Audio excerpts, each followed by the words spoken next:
So yesterday I got into my first motorcycle accident. And I say motorcycle accident lightly because my motorcycle didn't crash into another car and my motorcycle is not totaled. Um, yeah, but it was scary and I was definitely shaken up. And it's definitely something totally different than a car accident. I just need to start at the beginning so y'all can understand. So first off, I have been a licensed motorcyclist for the past 9, going on 10 years, but I rode a lot when I first got my license, and then I had a baby. So for 8 years, I didn't ride at all. So when I bought this bike like a month ago, of course, like it's kind of like you're a new rider again. Like I know the rules, I know how to stay on the bike. You know, I know the basics, but it does kind of feel like you're a new rider again, and that's why I didn't get no crazy bike, y'all. I got a, it's like called an Amos, but it was only like $1,200. It wasn't a lot of money, and it only goes up to 70 miles per hour. It's a 150cc, if you understand bike talk. So honestly, very close to like a motorized scooter, but the title says motorcycle, and you know, you gotta get it registered and all of that stuff. I got my plates, and mind you, I drove it to the DMV. So it's not like I get into this first little like wreck and it was my first time on the bike. No, I have been riding this motorcycle for the past month with no problems, doing 30-minute rides back and forth, you know, like hour rides total, stuff like that. Had my son on the back of it a couple times. Good thing is that with this accident, my son definitely was not on the back of it. I was by myself. But this is just to go to show you, like, I was okay. It's not like I was like making all these mistakes and like almost getting into accidents. No, I've been fine riding the bike, and I'm not going to stop riding the bike because I got into an accident. So here's what happened. So I was driving. I wasn't even 10 minutes from home. Like I was on my way for like a 30-minute ride to my job, but I wasn't even that far from home when this happened. At a stop sign, I should have been further away from the car in front of me. The light went, the car in front of me went, and this other person cuts in front of me and merges over. And I was already accelerating because the car in front of me was going before this person cut me off. So I had to like abruptly stop. If you know motorcycles, you know that there's a front brake and a back brake. I have a feeling that I pulled one harder than the other. So pulled one harder than the other. I felt the bike from the back lift up, and I'm a person who like, I'm not going to let a bike fall on my legs because my legs and my hands and my face are my work. So like, I'm not going to let no bike fall on my leg if I feel like it's tipping. I'm just going to jump off a little bit. So that's what I did. It kind of lifted me up already. So I just like jumped off towards the right so that I wouldn't be like jumping off into the street. And the bike fell. The mirror cracked on the bike, which is fine. It's just one mirror. And the brake on the left side kind of broke off a little bit. You can still use it, but the little ball on the left side broke off. So that's what's wrong with the bike. Me, as you can see, I had a busted lip. It was like real swollen before. It's going down a lot overnight. I've also been taking like Tylenol and stuff. My hand is messed up. Thank God I already had this brace. I can move these fingers pretty well. It's just sore. It's my pinky that's real bad. Y'all can see it's swollen. And that whole side of my hand is real bad.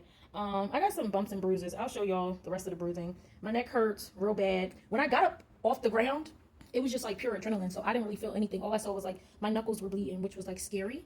But I didn't see anything else. And thank God I had on a helmet and I had on gloves. So the rest of my hand didn't get skinned or anything. And then my face didn't get skinned. It was just like the way that I hit this side of my head. It just made this side swell up. It made me bust my lip. But you can see, like, if I showed y'all the helmet, you can see, like, the scratches on the helmet on that side. So, yeah, so pretty much the bike tipped. It kind of threw me in one direction. I chose to continue in that direction because I didn't want to go into the street.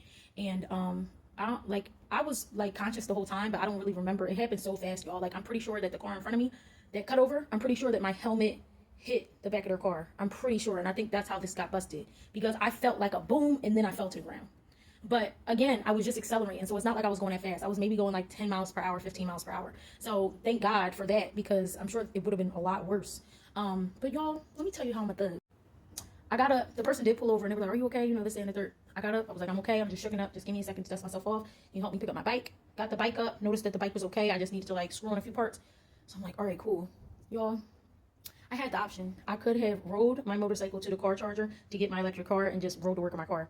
I was like, but Queen, if you do that, you're going to be scared of the bike. Then that's going to grow a fear in your mind of the bike when the bike did not fault you. This was your own fault. Of course, I could blame the person that merged over, but I've got to blame myself because I should be 10 feet behind any car. I should never be even that close to a car to where we start to accelerate and somebody pulls into the lane and I have to abruptly stop. You feel me? So it was really like a novice mistake.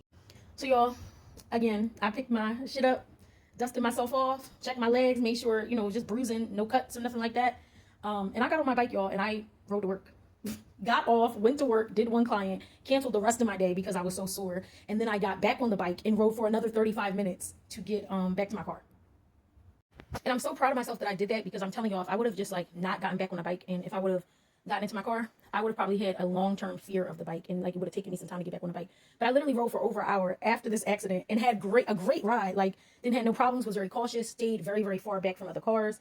And I had a great ride. So it's like, I'm not scared. Like, while I do need to take a break from the bike, probably for like a week, because of how sore I am. Like, when I tell you my neck hurts, my shoulders hurt, my arms hurt every time I lift them. Like, I literally feel like I got hit by a Mack truck. So yeah, I don't feel afraid of the bike. I'm definitely going to continue to ride. I'm just going to take a little bit of time off to allow my body to heal. And this hand, like, I can't ride with a hand that hurts for me to grab the clutch or to brake. And right now, that's where I'm at. Like, honestly, it had to be adrenaline that got me to work, through work, and back from work. Because the moment that I got into my car, because I had to go drive to pick up my son, oh my God, y'all. I just, my hand hurt so bad. I was in the car like, ah! Got home, took 2 Tylenols, like, wrapped my hand up immediately. It was really, really bad last night. But today I woke up and it's feeling a little bit better. To the point where I'm not like screaming or anything. My spouse wants me to take a long-term break from the bike, as everybody's spouse wants them to take a break from the bike. Y'all think I'm taking a break? No.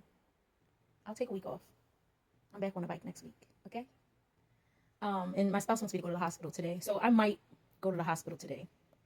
Just to appease my spouse so they can tell my spouse that there's nothing wrong with me. But I'm sore, I'm banged up, and I'm pissed because yesterday I just went to the spa, spent the whole day at the spa. I felt so pain-free. As a person with fibromyalgia, like, if you get it, you get it. Like, I never feel pain-free. So to go to the spa, get scrubbed down, massaged down, like, I just felt so good to then have this accident.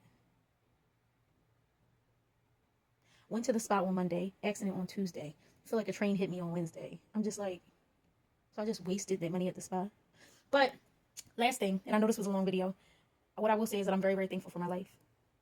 I don't know how many times I said thank you, God, after I got up and realized that it was just bumps, bruises, and, you know, cuts. I just could not stop saying thank you, God. So I'm so thankful to be alive. So thankful that it wasn't really nothing that bad. So thankful that I had on a helmet, because I'm telling y'all, if I did not have on a helmet and my head hit that car, I probably would not have gotten back up. But I'm just thankful. Thank y'all for listening to my story. So this is what I meant by bumped and bruised up. Just stuff like this all over, like my arms, my legs. This is where my knuckles was bleeding at. That's my fat pinky. But as you can see, I can kind of move it. The rest of the fingers I can move real well. This one moving a little bit slower.